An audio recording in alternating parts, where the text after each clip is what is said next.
Bien, hermanos, Hebreos 12, versículos 1 al 3. Dice así la palabra del Señor. Por tanto, nosotros también, teniendo en derredor nuestro tan grande nube de testigos, despojémonos de todo peso y del pecado que nos asedia, y corramos con paciencia la carrera que tenemos por delante, puestos los ojos en Jesús, el autor y consumador de la fe, el cual por el gozo puesto delante de él sufrió la cruz, menospreciando el oprobio, y se sentó a la diestra del trono de Dios. Considerad a aquel que sufrió tal contradicción de pecadores contra sí mismo, para que vuestro ánimo no se canse hasta desmayar. Hoy es el primer domingo del año y es común que en muchas que se llaman iglesias tengan predicaciones de motivación, ¿no?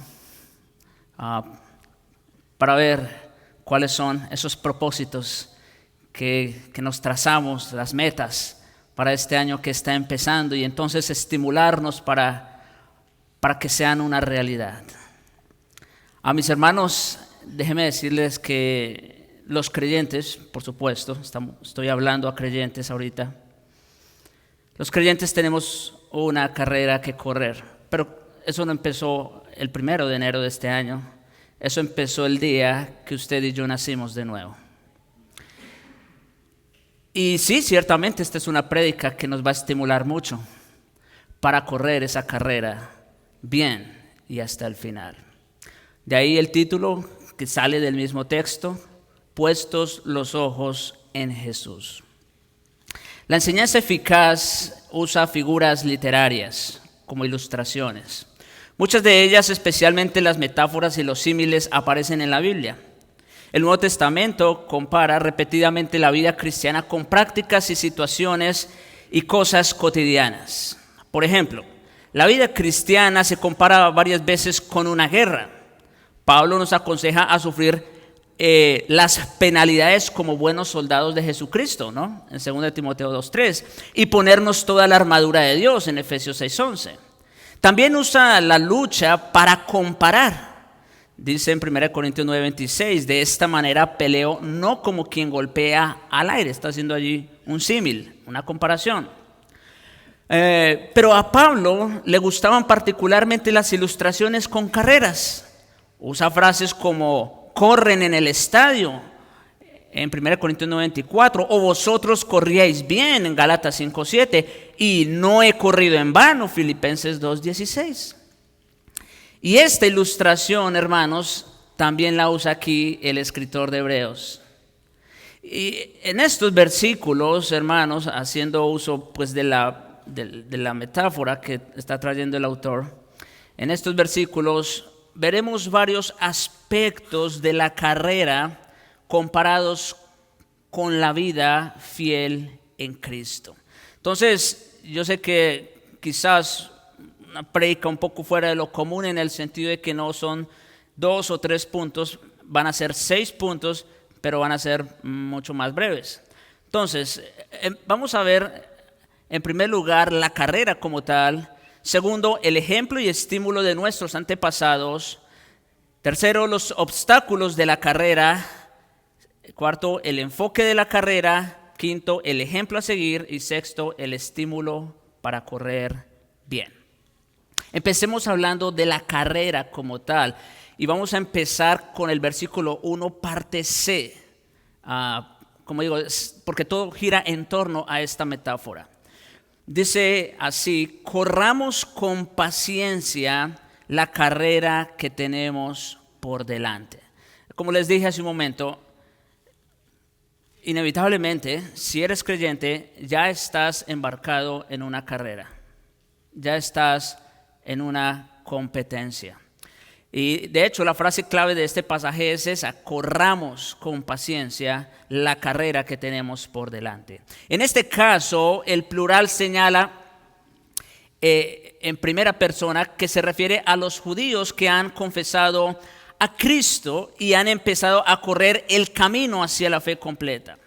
Como vemos en nuestro texto, las verdades son principalmente válidas para los cristianos que ya están corriendo.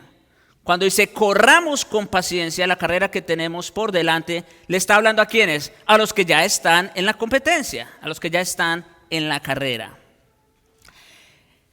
Pero implícitamente, y de hecho aquí vamos a decir, suele hacerse al final, pero aquí aprovecho para hacerlo de una vez, el llamado a los incrédulos. Implícitamente el autor está diciendo lo siguiente: si no eres cristiano, entra a la carrera, porque si quieres ganar, primero tienes que entrar. ¿Ve? O sea que este mensaje es principalmente para los creyentes. Pero si no eres creyente, no apagues el receptor, porque lo que debes hacer inicialmente es entrar a la carrera. Y obviamente la forma de entrar a esa carrera es poniendo los ojos en Jesús. Noten que en ese sentido no hay mucha diferencia entre el creyente y el incrédulo, porque así como el incrédulo está llamado a poner los ojos en Jesús para entrar a la carrera, el creyente ¿dónde debe tener sus ojos para correr la carrera? En Jesús. Y si eres cristiano, corre con paciencia, no te rindas. Lamentablemente muchas personas ni siquiera están en la carrera y difícilmente podría decirse de algunos cristianos que la están corriendo. Por eso este mensaje es para todos. Algunos están trotando solamente, están en un calentamiento, pero todavía no se animan a correr la carrera. Algunos caminan lentamente, algunos están sentados y otros incluso están recostados. Entonces esto es una metáfora, ¿ve?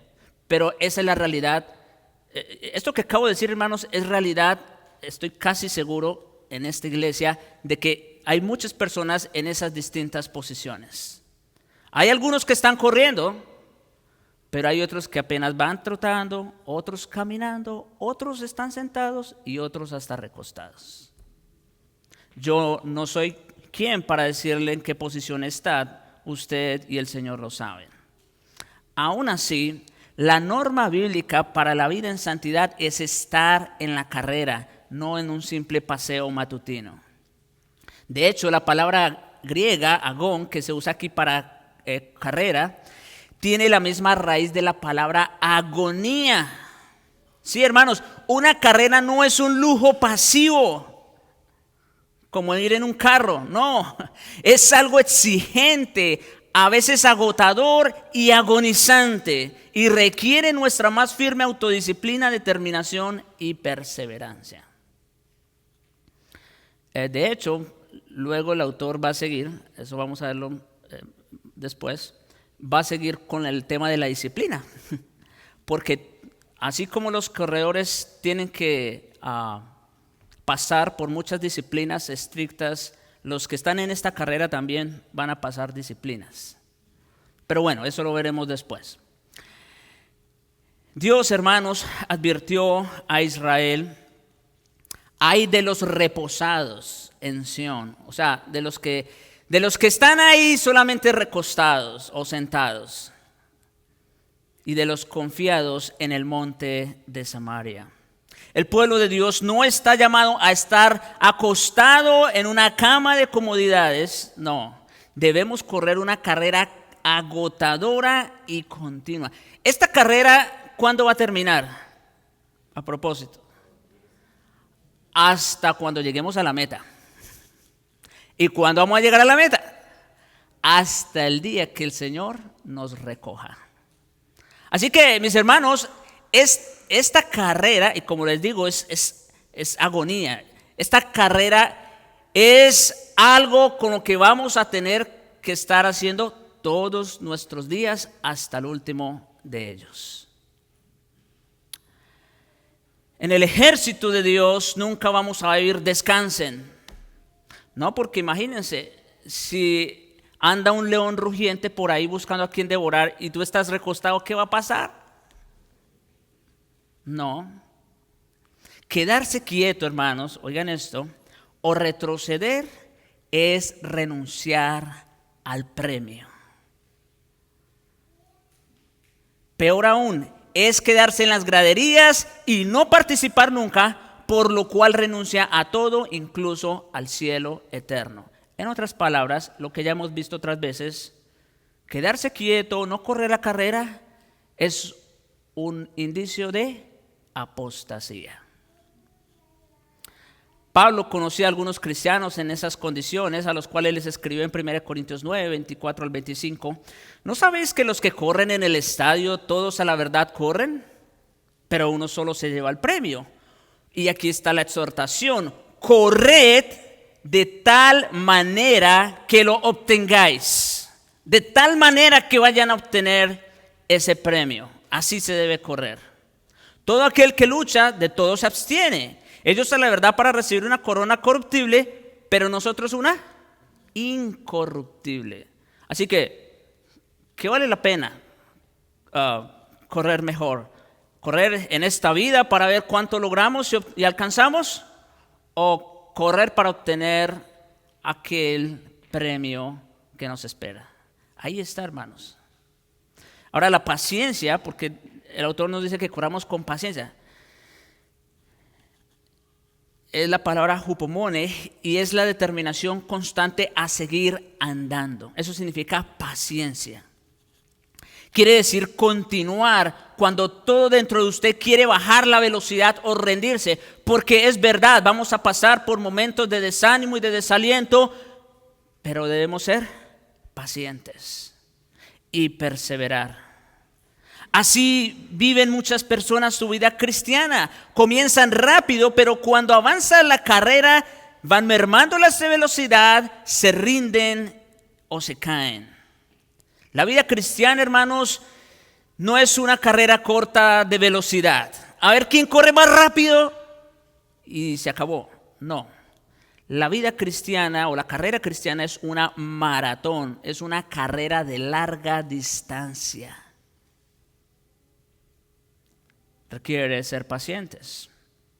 La iglesia siempre ha tenido cristianos de carrera corta, lamentablemente, pero el Señor quiere a quienes recorren la distancia. Habrá obstáculos, debilidad y agotamiento, pero debemos ser pacientes si queremos ganar. Esos creyentes de carrera corta son los que muchas veces vienen y sí, muy animados y todo lo demás. Y después de un tiempo, desaparecen. El Señor no quiere esos corredores. Pablo creía en este principio y tenía una determinación al estilo hupomone, de paciencia, porque no buscaba comodidad, dinero, conocimiento, popularidad, posición, lujuria o cualquier cosa según la carne, sino la voluntad de Dios, como dice en 1 Corintios 9, 26 al 27. Así que yo de esta manera corro, no como la aventura, no como para ver si alcanzo, a ver si llego, no. De esta manera peleo, no como quien golpea al aire, sino que golpeo mi cuerpo y lo pongo en servidumbre, sí, porque el cuerpo muchas veces quiere otras cosas. Imagínense un atleta que le dé gusto a la carne todo el tiempo. No va a rendir, no va a funcionar, ni siquiera va a poder competir. Pablo dice, sino que golpeo mi cuerpo y lo pongo en servidumbre, no sea que habiendo sido heraldo para otros, yo mismo venga a ser eliminado. Tenemos entonces ahí la carrera que tenemos que correr. En segundo lugar, hablemos del ejemplo y estímulo de nuestros antepasados, versículo 1a y c.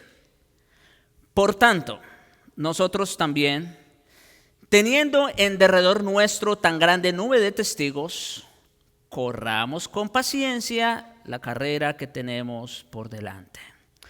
Todos, hermanos, somos criaturas de motivación. Sí. No predicamos para motivarlos precisamente, pero todos necesitamos alguna motivación.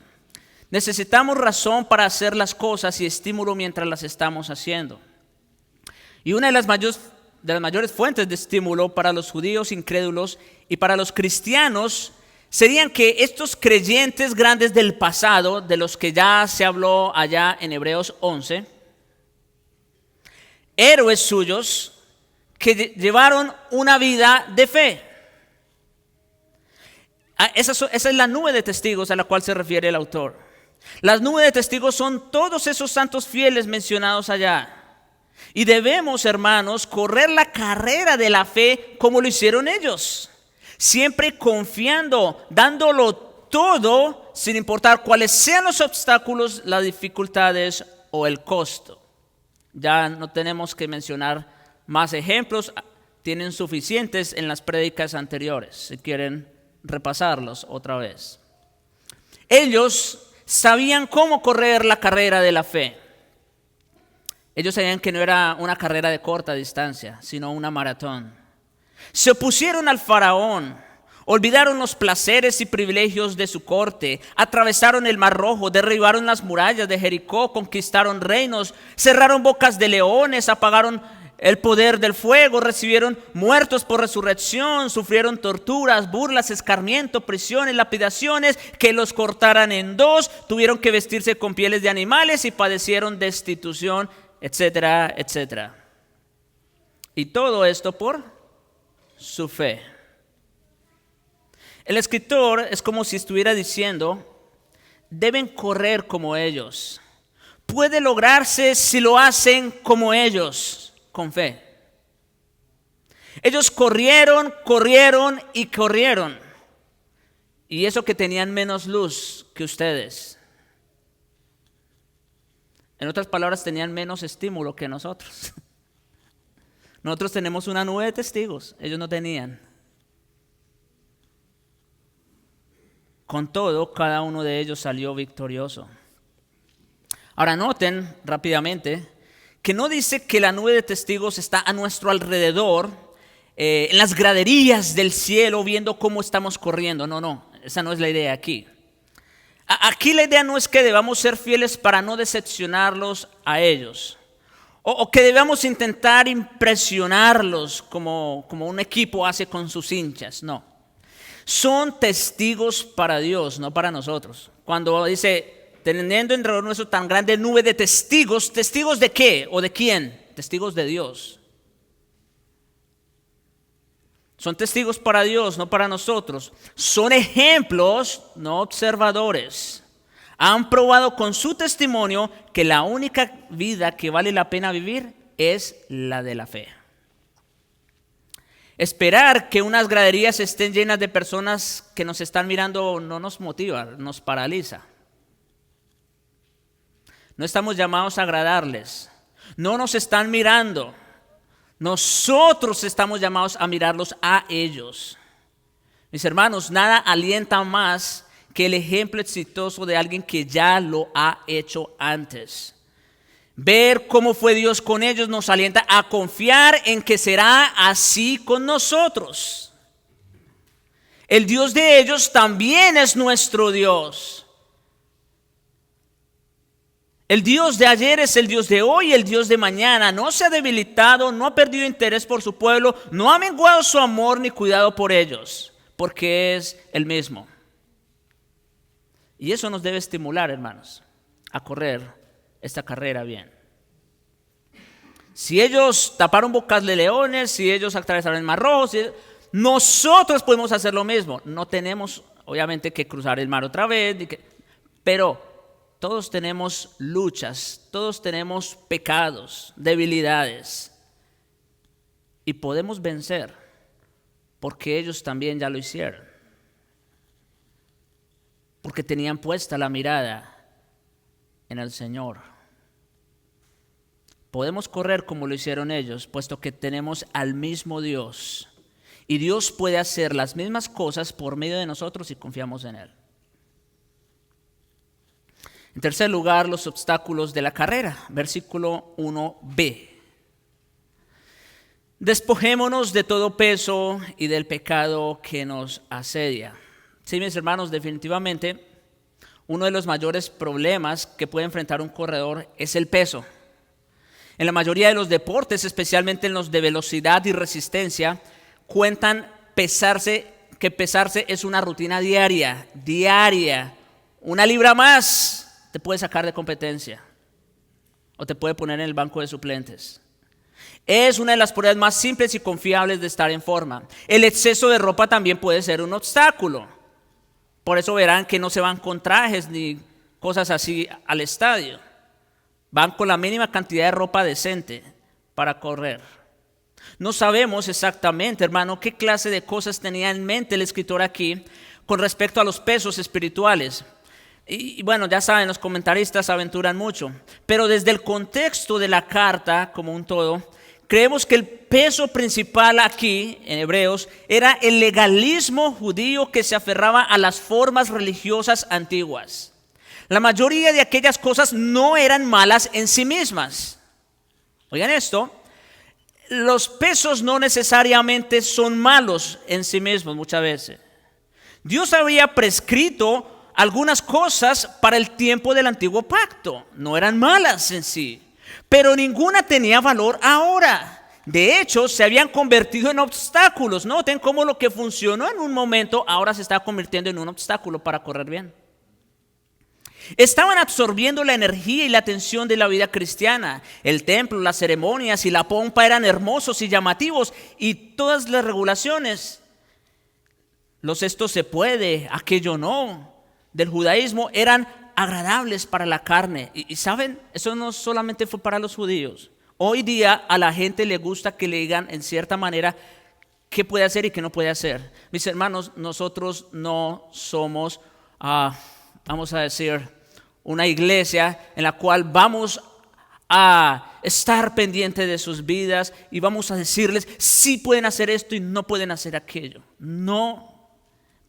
Nunca esa ha sido la intención del Espíritu Santo. Hacían más fácil estas cosas de hacer, de qué se puede hacer y qué no, hacen más fácil llevar la cuenta de la vida religiosa. ¿Y saben qué trae eso? Vanagloria. Por eso el fariseo oraba consigo mismo: gracias te doy porque yo diezmo, yo doy aquello, hago aquello, no soy como este ni como aquel. Eso no es correr la vida cristiana. Eso es religiosidad. Y como decía en la mañana, ser religioso cualquiera puede ser religioso. Pero todos esos pesos, hermanos, algunos de verdad eran pesados. Eran como un mazo a la vida espiritual por fe. Los creyentes judíos o los potenciales no tenían posibilidad de correr la carrera con tanto exceso de equipaje. Cuando nos preocupamos más por las apariencias, escuchen esto, mis hermanos, cuando nos preocupamos más por las apariencias, por qué ven los otros de nosotros, que por la realidad y vitalidad espiritual, nuestra obra y testimonio de Jesucristo cargan con un peso serio. Y un peso, mis hermanos, es un bulto que siempre tira hacia abajo. Siempre. No puede ser necesariamente algo malo, pero siempre te va a tirar hacia abajo. A menudo es algo perfectamente inocente o inofensivo, pero nos empuja para abajo, distrae nuestra atención, disminuye nuestra energía y enfría nuestro entusiasmo por las cosas divinas. Mis hermanos, si algo produce en nosotros estas reacciones, debemos despojarnos de ellos. Esa es la exhortación del apóstol aquí. Despojaos de todo peso. Hay cosas que no necesariamente son malas, pero nos están distrayendo. Están quitando nuestra atención de donde realmente tendríamos que ponerla. ¿Y sabe qué dice el apóstol? Despojémonos de ello para correr bien.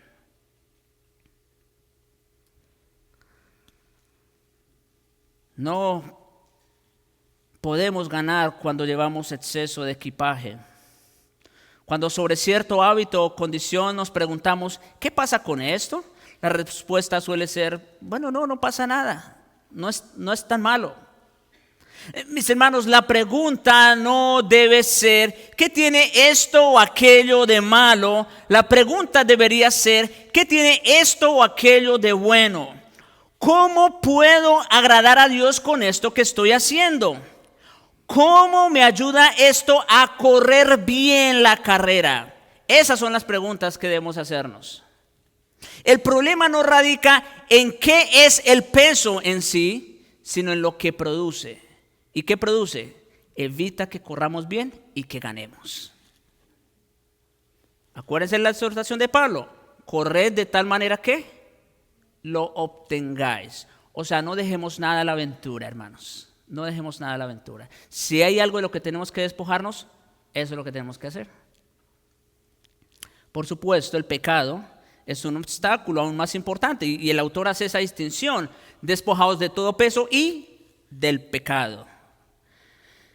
Obviamente, todo pecado es un obstáculo para la vida cristiana y la referencia aquí puede ser al pecado en general, es verdad. Hay muchas clases de pecado con las que un creyente puede estar luchando. Ahora, si hay un pecado, hermanos, particular que obstaculice la carrera de la fe, es la incredulidad. Dudar de Dios. Sí, la duda y la fe se contraponen o se contradicen mutuamente. La incredulidad asedia los pies del cristiano de forma tal que no puede correr. Es más, la incredulidad es la raíz de todos los otros pecados. Punto. Así es sencillo. Ponle tú, hermano, el pecado con el que tú estás batallando. ¿Tú sabes cuál es? ¿Por qué todavía estás batallando con ese pecado? La respuesta, incredulidad. No incredulidad en el sentido más absoluto de la palabra, si eres creyente. Pero de alguna forma no le estás creyendo a Dios. Y por eso todavía le das rienda suelta a esos pecados. La incredulidad, hermanos, hace que dudemos de Dios y su palabra y nos envuelve para que tropecemos cada vez que intentamos acercarnos al Señor. Si usted es creyente, yo creo que ha experimentado eso. Nos asedia, ese es el término que usa fácilmente. Cuando permitimos el pecado en nuestras vidas, especialmente la incredulidad, es muy fácil que Satanás evite que corramos. Bien, ya hemos hablado de la carrera, hemos hablado del ejemplo y estímulo de nuestros antepasados, hemos hablado de los obstáculos en la carrera, hablemos en cuarto lugar del enfoque de la carrera. Ahora sí vamos a hablar de cosas positivas, bueno, en el buen sentido, por supuesto. Versículo 2, parte A. Puestos los ojos en Jesús, el autor y consumador de la fe.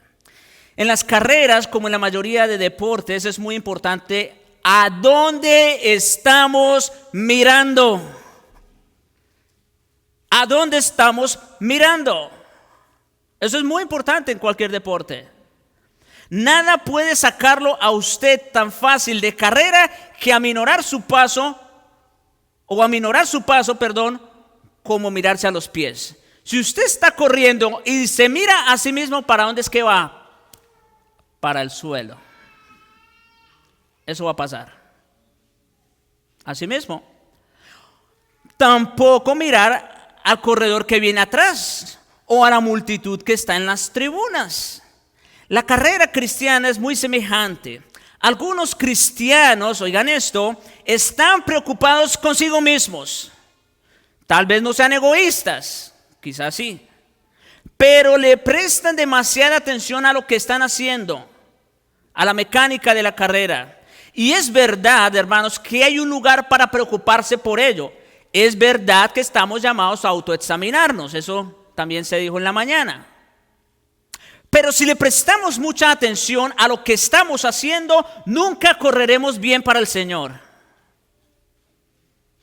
Debemos examinarnos para ver si estamos en la fe, dijo Pablo en 2 Corintios 13. Examinaos a vosotros mismos si estáis en la fe. Y sí debemos hacerlo con cierta frecuencia, pero nuestro enfoque no debe estar en lo que nosotros hacemos. A veces también nos preocupa lo que otros cristianos piensen o hagan, especialmente con relación a nosotros. Mis hermanos, la preocupación por los demás también tiene su lugar. No pasamos por alto a nuestros hermanos en Cristo o lo que piensan de nosotros. También debemos tener cuidado con ello. lo que piensan de nosotros, inclusive las críticas pueden resultarnos útiles. Pero si nos enfocamos en los demás, vamos a tropezar también. Porque nuestro enfoque no debe estar ni en nosotros ni en los demás.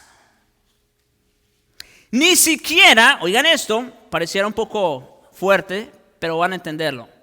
Ni siquiera debemos enfocarnos en el Espíritu Santo, como muchos lugares lo hacen, sobre enfatizando o sobre enfocándose, que de hecho no es el Espíritu Santo para ellos, porque el Espíritu no actúa así. Pero nosotros, creyentes, ni siquiera debemos enfocarnos en el Espíritu Santo. Debemos estar llenos de Él. Y cuando lo estemos, nuestro enfoque estará ¿en dónde o en quién? En Jesucristo. Porque es ahí donde está el enfoque de Jesucristo, del Espíritu. Jesucristo mismo dijo en Juan 16:14, tomará de lo mío y os lo hará saber. Esa es la obra del Espíritu, enfocarnos en Jesucristo. No es que nos esforcemos por no mirar esto o aquello. Yo sé que todos de alguna manera batallan con esto. No es que nos esforcemos por no mirar esto o aquello o a otras cosas que puedan distraernos. Esa no es la lucha ni es la carrera. Es que si nuestro enfoque está en Jesucristo, veremos todo lo demás en su perspectiva correcta. ¿Se dan cuenta, mis hermanos? Permítame decirlo de esta manera. Yo sé que todos tenemos luchas con el pecado. Nuestro enfoque no debe estar en la lucha con el pecado. Nuestro enfoque debe estar en Jesucristo, porque es Él el que nos va a ayudar en la lucha con el pecado, no en nuestras propias fuerzas. Cuando nuestros ojos están en el Señor, el Espíritu Santo tiene la oportunidad perfecta para usarnos, para mantenernos en la carrera y hacernos ganadores. Debemos enfocarnos en Jesús porque Él es el autor y consumador de la fe. Ahora, rápidamente, a Jesús aquí se le llama el autor o el arquegos de la fe, de donde viene la palabra arquitecto. En otras palabras, es el pionero y originador, quien comienza y lidera. Jesús es el autor de la fe. Él originó la fe de Abel, de Enoc, de Noé, de Abraham, de David, de Pablo y la nuestra también. El enfoque de la fe también es quien la origina. Por eso nuestros ojos deben estar puestos en Él, porque Él es el autor de ella.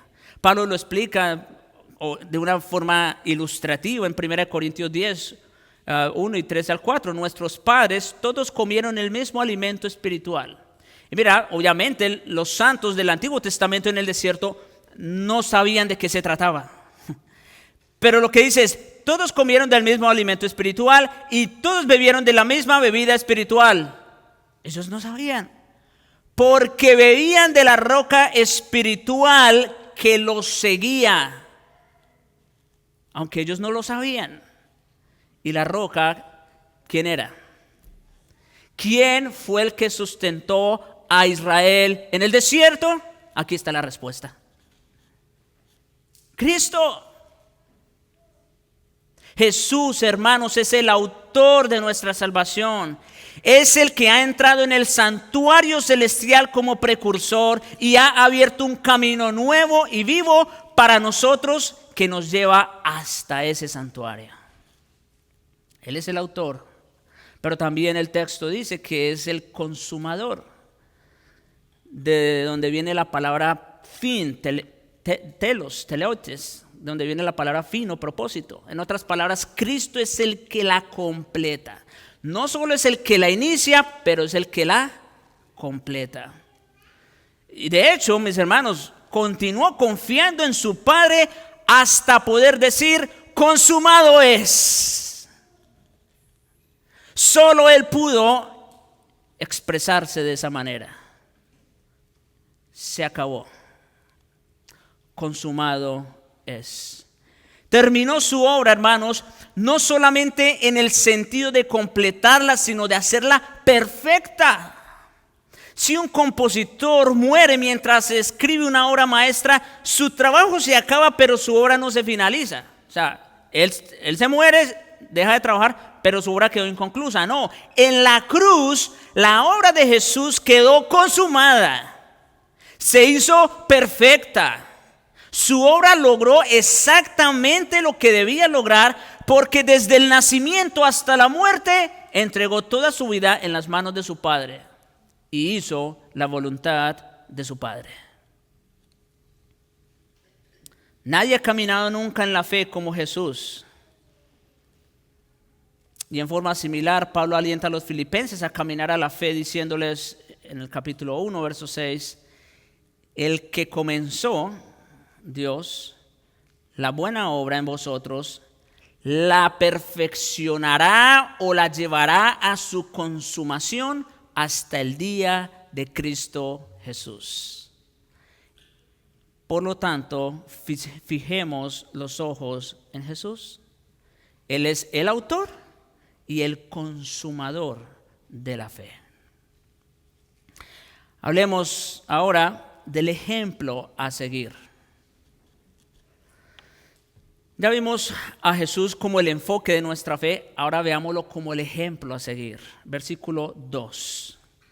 Puestos los ojos en Jesús, el autor y consumador de la fe, el cual, por el gozo puesto delante de él, sufrió la cruz, menospreciando el oprobio, y se sentó a la diestra del trono de Dios. Jesucristo es nuestro ejemplo preeminente de fe. Sí, mis hermanos, y ahorita en la conclusión voy a abundar un poquito más, pero tenemos una gran nube de testigos a quien podemos imitar. Ellos son grandes ejemplos de fe, pero Jesucristo es el epítome de la fe. Jesucristo es nuestro gran ejemplo de fe. Fue tentado en todo según nuestra semejanza, pero sin pecado. Pregunta, ¿de cuáles de todos esos testigos que se vio en el capítulo 11 podemos encontrar uno que fue tentado en todo y sin pecado? Ni uno. Son grandes hombres de Dios o mujeres de Dios, pero todos ellos también fracasaron en uno u otro aspecto, aunque son ejemplos. Pero aquí tenemos uno que no. Aquí tenemos uno que fue tentado en todo según nuestra semejanza, pero sin pecado. Jesús vivió la vida de fe suprema. Cuando el diablo lo tentó en el desierto, cada una de las respuestas de Jesús fue una expresión de confianza en su Padre y su palabra. En otras palabras, aunque Satanás le propuso el camino corto, Jesús no confió en él, sino en la promesa de su Padre. Él sabía que tenía que ir a esa cruz. Y si él hubiese caído antes, nunca hubiera llegado a la cruz. Él no iba a pasar por alto la voluntad de Dios solo para obtener comida, para probar el señorío, protección de su Padre, aunque se le habían prometido.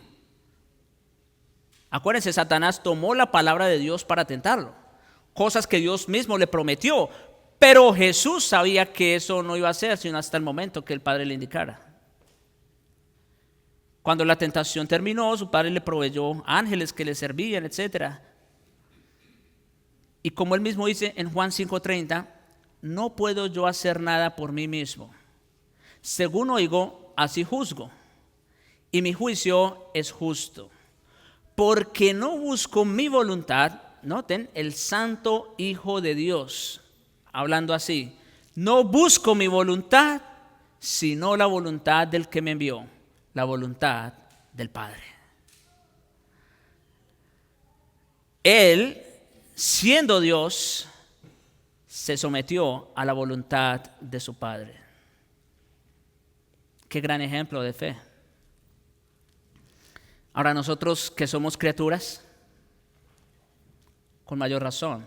En el huerto de Getsemaní, justo antes del arresto, juicio y crucifixión, Jesús le dijo al Padre, Padre mío, si es posible, en Mateo 26:39, si es posible, pase de mí esta copa.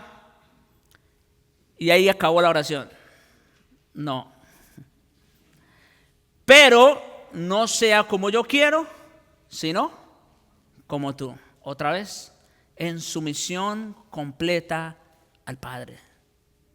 Cualquiera fuera la probabilidad de dificultad o sufrimiento, él confiaba en su Padre. La voluntad del Padre era para lo cual él vivía y por lo que moriría. Fue lo único que Jesús consideró.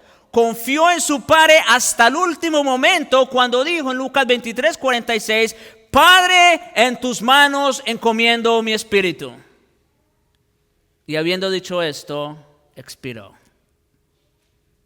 Hasta ahí confió Jesús en su Padre.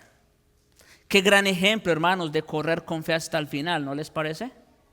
Todos aquellos sí son grandes ejemplos y debemos considerarlos con alguna frecuencia. Pero ¿dónde debe estar nuestro enfoque? ¿Y cuál es nuestro ejemplo a seguir? Jesús. Jesús, el autor y consumador de la fe. Ahora, Jesús no corrió su carrera de fe por el placer de la carrera como tal.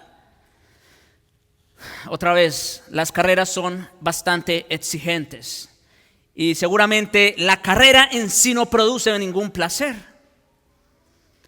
Y aunque Jesús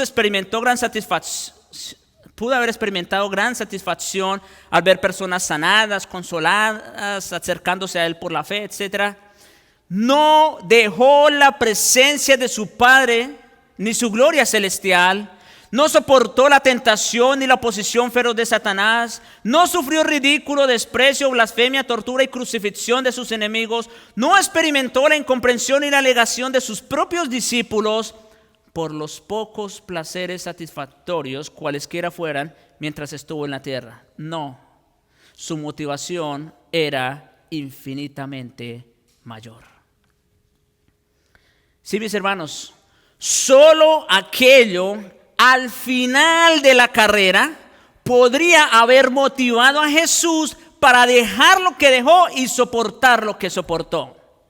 Los corredores corren por un premio, pero ese premio no está ahí mientras está corriendo. Ese premio solamente lo van a alcanzar ¿cuándo? Cuando terminen la carrera, cuando lleguen a la meta. Mientras tanto, tienen que mantenerse. Y mis hermanos, Jesús tenía algo al final de la carrera, por lo cual corrió y la soportó. Jesús corrió por dos cosas que menciona el texto: por el gozo puesto delante de él y para sentarse a la diestra del trono de Dios. El texto lo dice, no hay que mirar más otro lugar. Por el gozo puesto delante de él y para sentarse a la diestra del trono de Dios. En otras palabras, Jesús corrió por el gozo de la exaltación. Jesús dijo esto en su oración sacerdotal en Juan 17, 4 al 5. Padre, yo te he glorificado en la tierra.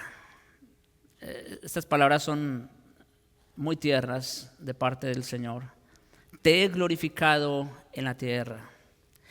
He acabado la obra que me diste que hiciese.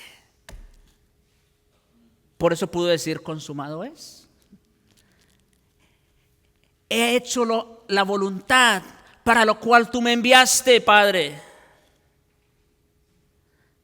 Ahora pues, Padre, glorifícame tú al lado tuyo con aquella gloria que tuve contigo antes que el mundo fuese.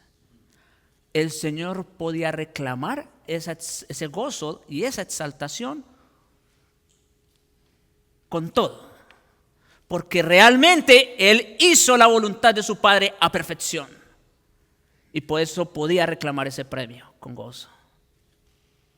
He acabado la obra que me diste que hiciese. ¡Wow! Jesús obtuvo su recompensa glorificando a su Padre mientras estuvo en la tierra. Y glorificó a Dios exhibiendo totalmente los atributos del Padre y haciendo completamente la voluntad de su Padre. Cuando Jesús fue a la cruz, hermanos, soportó todo lo que aquella exigía. Despreció la vergüenza y lo aceptó voluntariamente por la recompensa del Padre y la alegría de anhelar que se la entregaran. Por eso Jesús pudo soportar el oprobio, el maltrato, la humillación. Él sabía lo que le esperaba después de la cruz. El premio, mis hermanos, porque estamos hablando de Jesús como nuestro ejemplo a seguir. El premio por el cual deben correr los cristianos no es el cielo. Quitémonos las dudas de una vez. Yo sé que hasta aquí algunos estaban pensando de pronto así, no sé, llegar al cielo. No. El premio por el cual corren los cristianos no es el cielo. Si somos cristianos verdaderamente, si pertenecemos a Dios por la fe, en Jesucristo el cielo ya es nuestro. No estamos corriendo para eso. No, corremos por el mismo premio que corrió Jesús y lo alcanzamos de la misma forma que Él lo alcanzó. Corremos por el gozo de la exaltación que Dios nos prometió si lo glorificamos en la tierra como lo hizo su Hijo. Es por eso que corremos.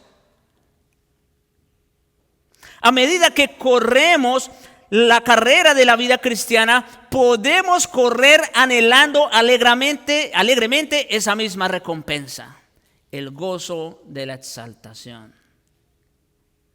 La corona de justicia que un día lanzaremos a sus pies como evidencia de nuestro amor eterno por Él. Por eso es que corremos. Y en sexto lugar, el estímulo para correr bien y hasta el final. Sí, como les dije, yo sé que en los santos del Antiguo Testamento tenemos un estímulo y un ejemplo. Pero no hay mejor ejemplo ni hay mejor estímulo que Jesucristo, el autor y consumador de la fe. Versículo 3. Considerad. O sea, pongan atención. Aquel que sufrió tal contradicción de pecadores contra sí mismo. Y noten cuál es el fin. Para que vuestro ánimo no se canse hasta desmayar. Sí, ya se dijo. Vamos a sentir desánimo. Vamos a querer desmayar. Ahí está. Consideren a Jesús. Mirad con cuidado toda la vida de Jesús, dice el escritor de Hebreos, y considerad lo que tuvo que enfrentar. Literalmente él está diciendo que comparen sus vidas con la de Jesús y que tomen cuidadosa nota de todo lo que Jesús tuvo que sufrir y que Jesús vino a hacer, a morir. Tomen nota de todo ello. Jesús vino a cumplir las profecías mesiánicas y por lo tanto vino a su propio pueblo. Pero ¿qué pasó cuando vino? Los suyos no lo recibieron. En vez de ello, Jesús se encontró con una incredulidad obstinada y con una oposición durísima. Pero no solo sufrió el desprecio de su propia gente, él también sufrió el odio de un mundo pecador opuesto a la verdad de Dios. Sí, porque nosotros todos gentiles, de una u otra forma también estábamos allí,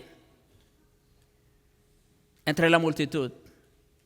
Entonces, si Jesús experimentó una oposición tal, ¿qué no habrían sus seguidores de compartir la misma suerte? Como dice Jesús en Juan 17:14, si esto hicieron con el árbol verde, ¿qué no harán con las ramas secas?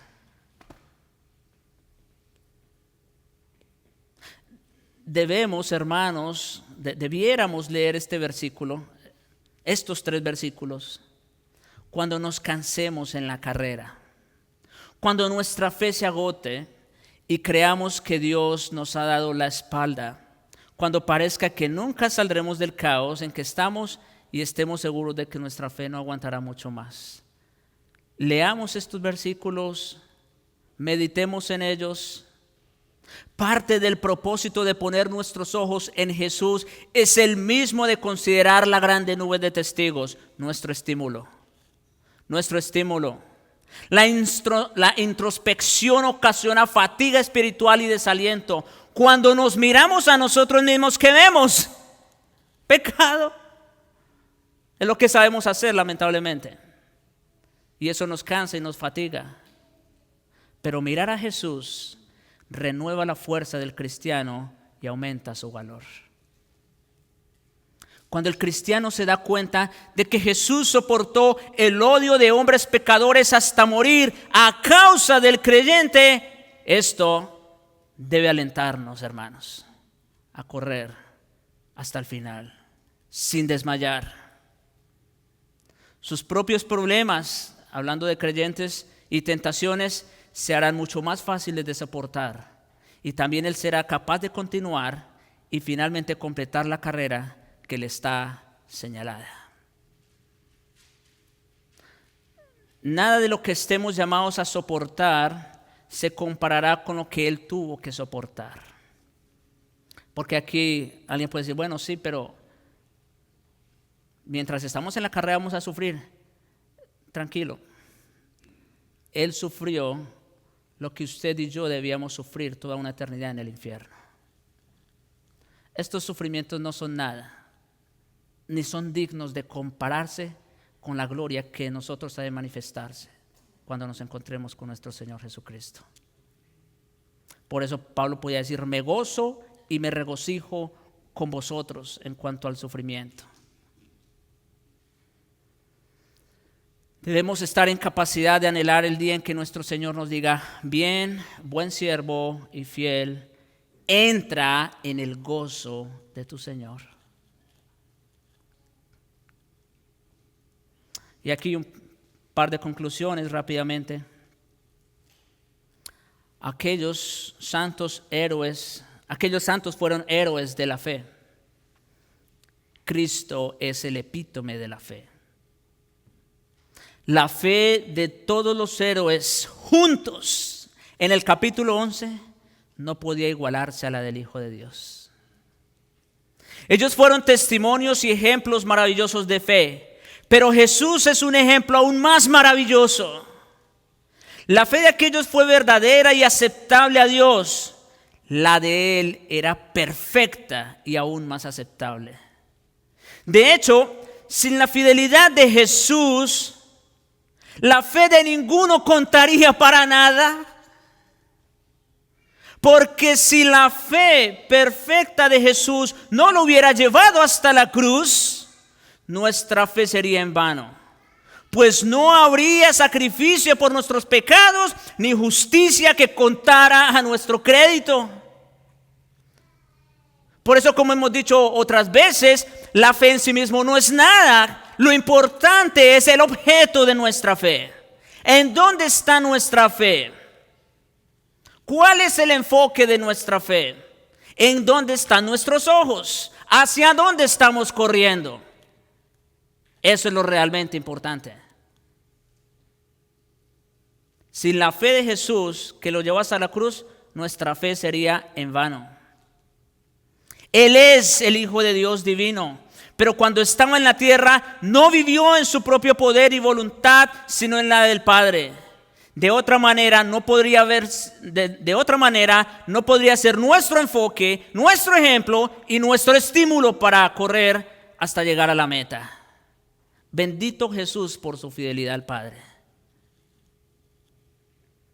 Y número 2, el cristiano solamente tiene una forma de permanecer y de correr, y es por la fe. Solo pecamos o fallamos, hermanos, esto quiera Dios remacharlo en sus corazones. Solo pecamos o fallamos cuando no tenemos confianza en Dios, cuando no le creemos a Dios. Por eso les decía hace un momento, ¿cuál es el problema con el pecado con el que estás batallando? Incredulidad. Ese es el problema. En cuanto confiemos en Dios, y hagamos lo que Él quiere, Satanás y el pecado nos estorbarán, pero ya no tiene poder sobre nosotros. Por eso Pablo nos anima a tomar el escudo de la fe, para que podamos apagar los dardos del maligno. Mantengamos pues fijos nuestros ojos en aquel que es el autor y consumador de la fe, para correr bien y hasta el final. Que podamos decir junto con Pablo en 2 Timoteo 4, 7 y 8, Pablo, estas fueron de las últimas palabras que él escribiera: he peleado la buena batalla. ¿Cuántos podemos llegar hasta el último día y decir esto?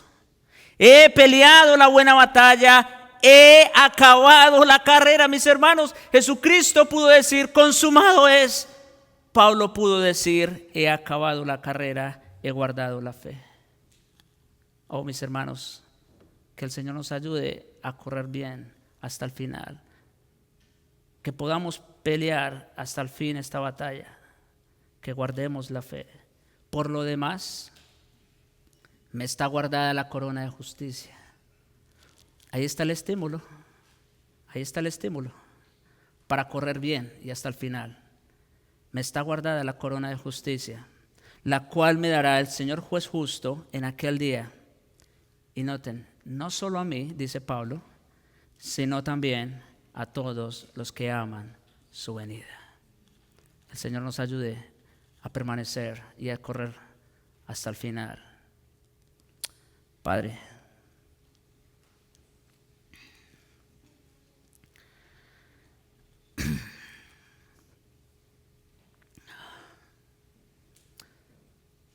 gracias te damos, Señor, por Cristo.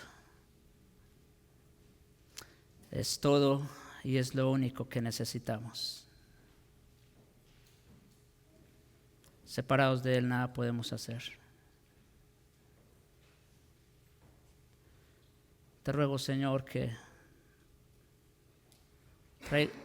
traigas convicción a esta iglesia, para que podamos poner nuestros ojos en Jesús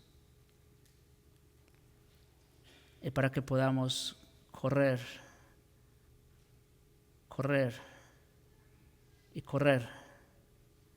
sin desmayar hasta el final. Oh Señor, ayúdanos, aumentanos la fe. Manténnos, Señor, unidos a Él. Es nuestra esperanza, es nuestro gozo, es todo, Señor, lo que necesitamos. Te lo pido, Señor, en su nombre y para su gloria. Amén.